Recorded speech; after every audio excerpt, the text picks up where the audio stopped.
Hi friends, welcome to my channel. Sarath Chandra చేత భూమిని ఇంట్లో నుండి బయటికి గెంటించడానికి ప్లాన్ చేసి ఒక నెక్లెస్ని దొంగతనం చేసి అది భూమికి తెలియకుండా భూమి బ్యాగ్లోనే పెట్టేస్తుంది.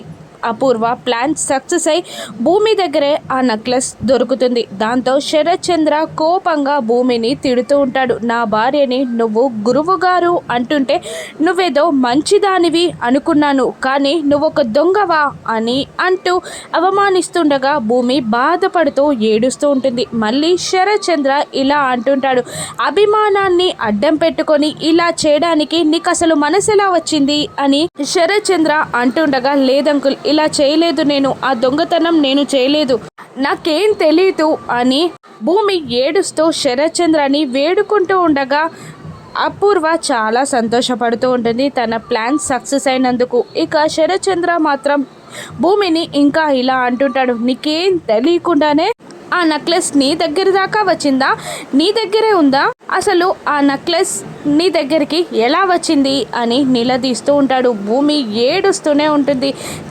నీ ముఖం నాకు ఇంకొకసారి చూపించకు, వెళ్ళిపో బయటికి అని అంటుండగా భూమి ఏడుస్తూనే నిలబడిపోతుంది. అప్పుడు శరత్ చంద్రనే వెళ్ళమని చెప్తుంటే వినబడట్లేదా అని భూమి మెడను పట్టుకొని బయటికి గెంటపోతూ ఉండగా, మామయ్య అని చెర్రి అరుస్తాడు.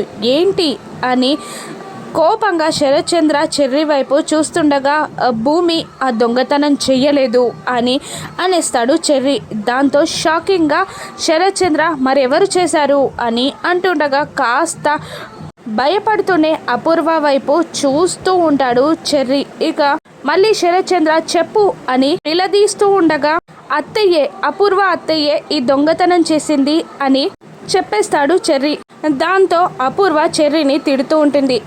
నా మీద నువ్వు అబాండం వేస్తే బాగోదు, నాకు దొంగతనం చేయాల్సిన అవసరం ఏంటి అని అంటూ అపూర్వ చెర్రిని తిడుతుండగా, లేదత్తయ్య, ఆ నెక్లెస్ నువ్వు తీసి భూమి బ్యాగ్లో వేస్తుండగా నేను చూశానత్తయ్య అని చెర్రి చెప్పేస్తాడు. దాంతో శరత్ చంద్ర కోపంగా అపూర్వ వైపు చూస్తూ ఉంటాడు. ఇక శరత్ చంద్రాన్ని చూసి అపూర్వ భయపడుతూ ఉంటుంది. ఇప్పుడు శరత్ చంద్ర ఏం చేయనున్నాడు? అపూర్వని మెడపట్టి బయటికి గెంటనున్నాడా?